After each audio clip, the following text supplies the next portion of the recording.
the stock of a corporation constitutes the equity stake of its owners. It represents the residual assets of the company that would be due to stockholders after discharge of all senior claims such as secured and unsecured debt. Stockholders' equity cannot be withdrawn from the company in a way that is intended to be detrimental to the company's creditors. Shares. The stock of a corporation is partitioned into shares, the total of which are stated at the time of business formation. Additional shares may subsequently be authorized by the existing shareholders and issued by the company. In some jurisdictions, each share of stock has a certain declared par value, which is a nominal accounting value used to represent the equity on the balance sheet of the corporation. In other jurisdictions, however, shares of stock may be issued without associated par value. Shares represent a fraction of ownership in a business. A business may declare different types of shares, each having distinctive ownership rules, privileges, or share values. Ownership of shares may be documented by issuance of a stock certificate. A stock certificate is a legal document that specifies the amount of shares owned by the shareholder, and other specifics of the shares, such as the par value, if any, or the class of the shares. In the United Kingdom, Republic of Ireland, South Africa, and Australia, stock can also refer to completely different financial instruments such as government bonds or, less commonly, to all kinds of marketable securities. Types of stock. Stock typically takes the form of shares of either common stock or preferred stock. As a unit of ownership, common stock typically carries voting rights that can be exercised in corporate decisions. Preferred stock differs from common stock in that it typically does not carry voting rights but is legally entitled to receive a certain level of dividend payments before any dividends can be issued to other shareholders. Convertible preferred stock is preferred stock that includes an option for the holder to convert the preferred shares into a fixed number of common shares, usually any time after a predetermined date. Shares of such stock are called convertible preferred shares. New equity issue may have specific legal clauses attached that differentiate them from previous issues of the issuer. Some shares of common stock may be issued without the typical voting rights, for instance, or some shares may have special rights unique to them and issued only to certain parties. Often, new issues that have not been registered with a securities governing body may be restricted from resale for certain periods of time. Preferred stock may be hybrid by having the qualities of bonds of fixed returns and common stock voting rights. They also have preference in the payment of dividends over common stock and also have been given preference at the time of liquidation over common stock. They have other features of accumulation in dividend. In addition, preferred stock usually comes with a letter designation at the end of the security. For example, Berkshire Hathaway Class B shares sell under stock ticker BRKB, whereas Class A shares of Orion DHC, Incorporated will sell under ticker OODHA until the company drops the A, creating ticker OODH for its common shares only designation. This extra letter does not mean that any exclusive rights exist for the shareholders, but it does let investors know that the shares are considered for such. However, these rights or privileges may change based on the decisions made by the underlying company. Rule 144 Stock. Rule 144 Stock is a common name given to shares of stock subject SEC Rule 144, selling restricted and controlled securities. Under Rule 144, restricted and controlled securities are acquired in unregistered form. Investors either purchase or take ownership of these securities through private sales from the issuing company or from an affiliate of the issuer. Investors wishing to sell these securities are subject to different rules than those selling traditional common or preferred stock. These individuals will only be allowed to liquidate their securities after meeting the specific conditions set forth by SEC Rule 144. Stock derivatives. A stock derivative is any financial instrument which has a value that is dependent on the price of the underlying stock. Futures and options are the main types of derivatives on stocks. The underlying security may be a stock index or an individual firm's stock, for example single stock futures.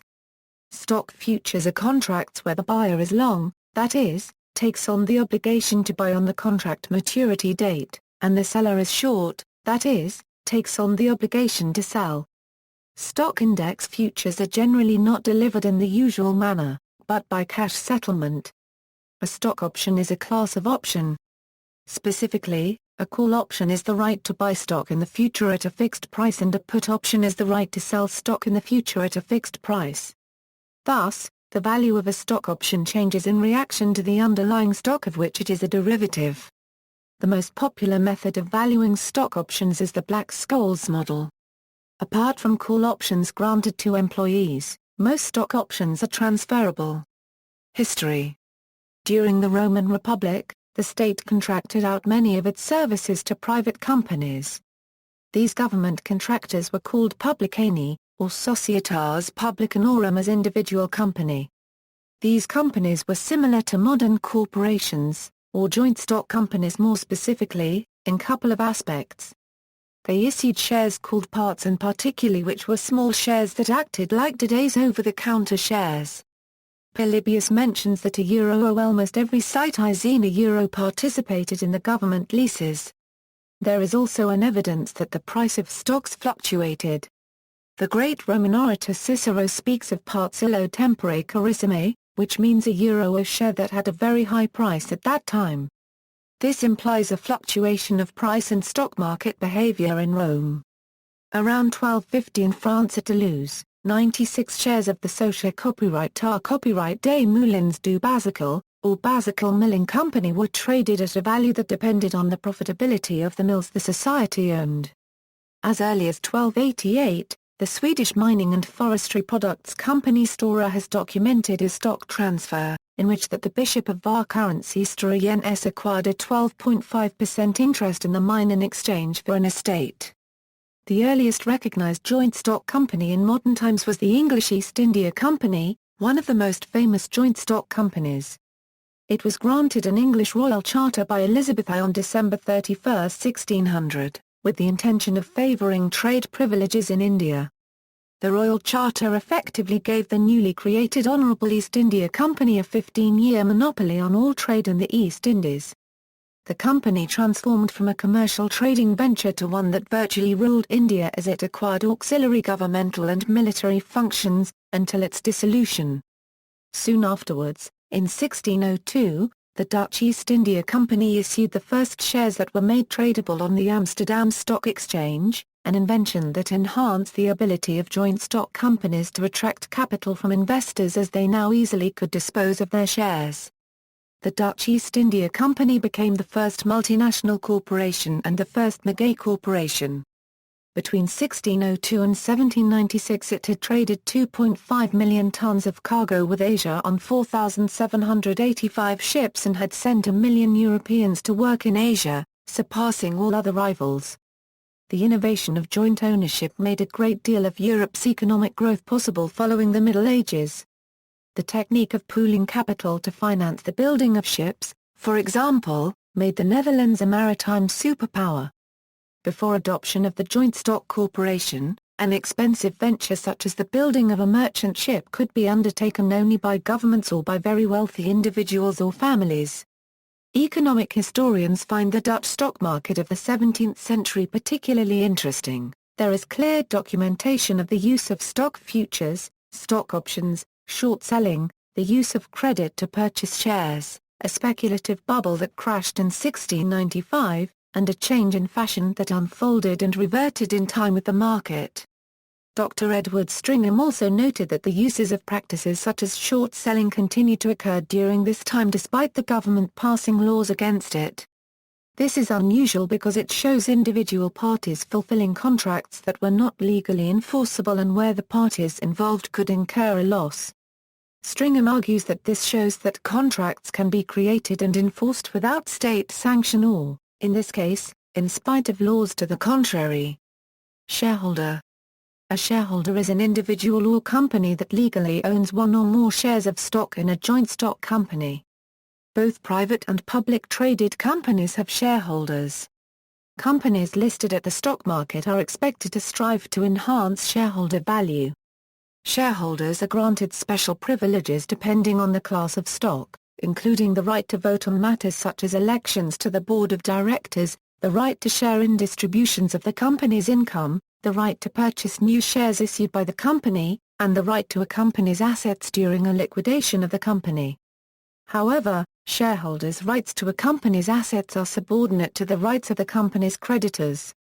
Shareholders are considered by some to be a partial subset of stakeholders, which may include anyone who has a direct or indirect equity interest in the business entity or someone with even a non-pecuniary interest in a non-profit organization. Thus it might be common to call volunteer contributors to an association stakeholders, even though they are not shareholders. Although directors and officers of a company are bound by fiduciary duties to act in the best interest of the shareholders themselves normally do not have such duties towards each other. However, in a few unusual cases, some courts have been willing to imply such a duty between shareholders. For example, in California, USA, majority shareholders of closely held corporations have a duty to not destroy the value of the shares held by minority shareholders. The largest shareholders are often mutual funds, and, especially, passively managed exchange-traded funds. Application: the owners of a private company may want additional capital to invest in new projects within the company. They may also simply wish to reduce their holding, freeing up capital for their own private use. They can achieve these goals by selling shares in the company to the general public, through a sale on a stock exchange. This process is called an initial public offering, or IPO. By selling shares they can sell part or all of the company to many part owners. The purchase of one share entitles the owner of that share to literally share in the ownership of the company, a fraction of the decision-making power, and potentially a fraction of the profits, which the company may issue as dividends.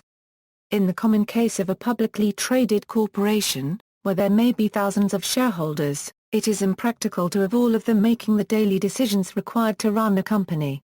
Thus, the shareholders will use their shares as votes in the election of members of the board of directors of the company. In a typical case, each share constitutes one vote. Corporations may, however, issue different classes of shares, which may have different voting rights. Owning the majority of the shares allows other shareholders to be outvoted. Effective control rests with the majority shareholder. In this way the original owners of the company often still have control of the company. Shareholder rights: although ownership of 50% of shares does result in 50% ownership of a company, it does not give the shareholder the right to use a company's building, equipment, materials, or other property. This is because the company is considered a legal person, thus it owns all its assets itself. This is important in areas such as insurance, which must be in the name of the company and not the main shareholder. In most countries, boards of directors and company managers have a fiduciary responsibility to run the company in the interests of his stockholders. Nonetheless, as Martin Whitman writes, it can safely be stated that there does not exist any publicly traded company where management works exclusively in the best interests of OPMI, outside passive minority investor stockholders. Instead, there are both communities of interest, and conflicts of interest between stockholders and management. This conflict is referred to as the principal-agent problem. It would be naive to think that any management would forego management compensation, and management entrenchment, just because some of these management privileges might be perceived as giving rise to a conflict of interest with OPMIs. Even though the board of directors runs the company, the shareholder has some impact on the company's policy, as the shareholders elect the board of directors. Each shareholder typically has a percentage of votes equal to the percentage of shares he or she owns. So as long as the shareholders agree that the management are performing poorly, they can select a new board of directors which can then hire a new management team. In practice, however, genuinely contested board elections are rare. Board candidates are usually nominated by insiders or by the board of the directors themselves, and a considerable amount of stock is held or voted by insiders. Owning shares does not mean responsibility for liabilities. If a company goes broke and has to default on loans, the shareholders are not liable in any way. However, all money obtained by converting assets into cash will be used to repay loans and other debts first, so that shareholders cannot receive any money unless and until creditors have been paid. Means of financing: Financing a company through the sale of stock in a company is known as equity financing. Alternatively, debt financing can be done to avoid giving up shares of ownership of the company. Unofficial financing known as trade financing usually provides the major part of a company's working capital. Trading. In general, the shares of a company may be transferred from shareholders to other parties by sale or other mechanisms, unless prohibited. Most jurisdictions have established laws and regulations governing such transfers, particularly if the issuer is a publicly traded entity. The desire of stockholders to trade their shares has led to the establishment of stock exchanges, organizations which provide marketplaces for trading shares and other derivatives and financial products. Today, stock traders are usually represented by a stockbroker who buys and sells shares of a wide range of companies on such exchanges. A company may list its shares on an exchange by meeting and maintaining the listing requirements of a particular stock exchange. In the United States, through the intermarket trading system, stocks listed on one exchange can often also be traded on other participating exchanges, including electronic communication networks, such as Archipelago or Instinet. Many large non-U.S. companies choose to list on a U.S. exchange as well as an exchange in their home country in order to broaden their investor base. These companies must maintain a block of shares at a bank in the U.S., typically a certain percentage of their capital. On this basis, the holding bank establishes American depository shares and issues an American depository receipt for each share a trader acquires. Likewise, many large U.S. companies list their shares at foreign exchanges to raise capital abroad. Small companies that do not qualify and cannot meet the listing requirements of the major exchanges may be traded over the counter by an off-exchange mechanism in which trading occurs directly between parties. The major OTC markets in the United States are the Electronic Quotation Systems OTC Bulletin Board and OTC Markets Group, where individual retail investors are also represented by a brokerage firm, and the quotation services requirements for a company to be listed are minimal. Shares of companies in bankruptcy proceeding are usually listed by these quotation services after the stock is delisted from an exchange. Buying. There are various methods of buying and financing stocks, the most common being through a stockbroker. Brokerage firms, whether they are a full-service or discount broker, arrange the transfer of stock from a seller to a buyer. Most trades are actually done through brokers listed with a stock exchange. There are many different brokerage firms from which to choose, such as full-service brokers or discount brokers. The full-service brokers usually charge more per trade, but give investment advice or more personal service. The discount brokers offer little or no investment advice but charge less for trades. Another type of broker would be a bank or credit union that may have a deal set up with either a full-service or discount broker. There are other ways of buying stock besides through a broker. One way is directly from the company itself. If at least one share is owned, most companies will allow the purchase of shares directly from the company through their investor relations departments. However, the initial share of stock in the company will have to be obtained through a regular stockbroker. Another way to buy stock in companies is through direct public offerings, which are usually sold by the company itself. A direct public offering is an initial public offering in which the stock is purchased directly from the company, usually without the aid of brokers. When it comes to financing a purchase of stocks, there are two ways: purchasing stock with money that is currently in the buyer's ownership, or by buying stock on margin.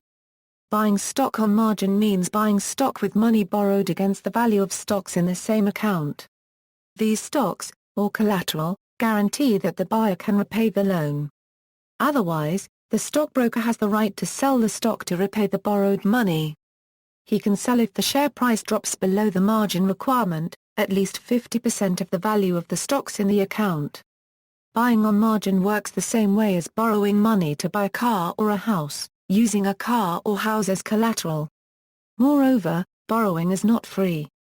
The broker usually charges €8 interest. Selling stock is procedurally similar to buying stock. Generally, the investor wants to buy low and sell high, if not in that order. Although a number of reasons may induce an investor to sell at a loss, for example, to avoid further loss, As with buying a stock, there is a transaction fee for the broker's efforts in arranging the transfer of stock from a seller to a buyer. This fee can be high or low depending on which type of brokerage, full service or discount, handles the transaction. After the transaction has been made, the seller is then entitled to all of the money. An important part of selling is keeping track of the earnings. Importantly, on selling the stock, in jurisdictions that have them, capital gains taxes will have to be paid on the additional proceeds, if any, that are in excess of the cost basis. Stock price fluctuations. The price of a stock fluctuates fundamentally due to the theory of supply and demand. Like all commodities in the market, the price of a stock is sensitive to demand. However, there are many factors that influence the demand for a particular stock. The fields of fundamental analysis and technical analysis attempt to understand market conditions that lead to price changes, or even predict future price levels. A recent study shows that customer satisfaction, as measured by the American Customer Satisfaction Index, is significantly correlated to the market value of a stock. Stock price may be influenced by analysts' business forecast for the company and outlooks for the company's general market segment. Stocks can also fluctuate greatly due to pump and dump scams. Share price determination. At any given moment, an equity's price is strictly a result of supply and demand. The supply, commonly referred to as the float, is the number of shares offered for sale at any one moment. The demand is the number of shares investors wish to buy at exactly that same time. The price of the stock moves in order to achieve and maintain equilibrium. The product of this instantaneous price and the float at any one time is the market capitalization of the entity offering the equity at that point in time. When prospective buyers outnumber sellers, the price rises. Eventually, sellers attracted to the high selling price enter the market and all buyers leave, achieving equilibrium between buyers and sellers. When sellers outnumber buyers, the price falls. Eventually buyers enter and all sellers leave, again achieving equilibrium. Thus, the value of a share of a company at any given moment is determined by all investors voting with their money. If more investors want a stock and are willing to pay more, the price will go up. If more investors are selling a stock and there aren't enough buyers, the price will go down. Note: for Nasdaq-listed stocks, the price quote includes information on the bid and ask prices for the stock. Of course, that does not explain how people decide the maximum price at which they are willing to buy or the minimum at which they are willing to sell. In professional investment circles, the efficient market hypothesis continues to be popular, although this theory is widely discredited in academic and professional circles. Briefly, EMH says that investing is overall rational. That the price of a stock at any given moment represents a rational evaluation of the known information that might bear on the future value of the company.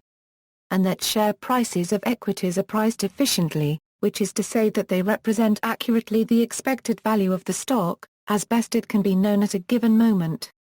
In other words, prices are the result of discounting expected future cash flows.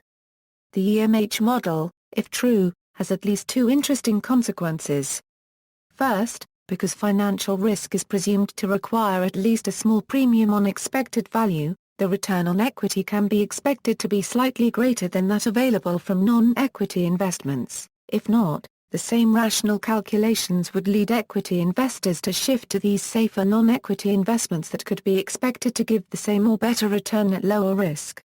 Second, because the price of a share at every given moment is an efficient reflection of expected value, theta euro relative to the curve of expected return euro prices will tend to follow a random walk, determined by the emergence of information over time.